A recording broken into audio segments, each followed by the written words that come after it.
আল্লাহ তাআলা প্রত্যেকটা মানুষের জীবনেই সুযোগ দেয়। ভালো হওয়ার বা কষ্টের পরে বিভিন্ন কাজের পরেই আল্লাহ তাআলা সফলতার মুখ দেখায়। যদি সেই সফলতাটা ওই মানুষ যদি কাজে না লাগায়, নিশ্চয়ই সেই জিনিসটা আবার মানুষ থেকে আল্লাহ তাআলা কাড়িয়ে নেয়। তার প্রমাণ আমি নিজেই।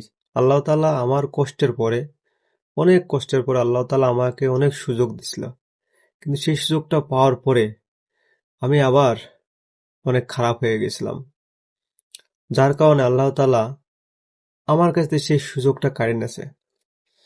অবশ্যই আবার যদি আমি আল্লাহ তাআলার কাছে চাই বা করি, আল্লাহ তাআলা আমার সেই সুযোগ আবার দেবে, কিন্তু অনেক দেরি হবে আবার।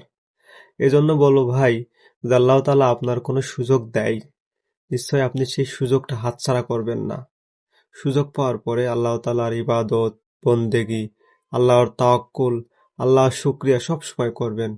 কারণ এই সুযোগ যদি আপনার হাতছাড়া হয়ে যায়, নিশ্চয় আবার সুযোগ পাতি হলে আপনার অনেক দূর যেতে হবে, অনেক আবার সাধনা করতে হবে।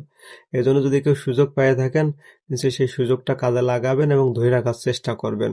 আল্লাহ তাআলা সবাইকে সেই বুঝ দান করুক এবং ধরে রাখার চেষ্টা দান করুক। ভালো থাকবেন। আসসালামু আলাইকুম ওয়া রাহমাতুল্লাহ।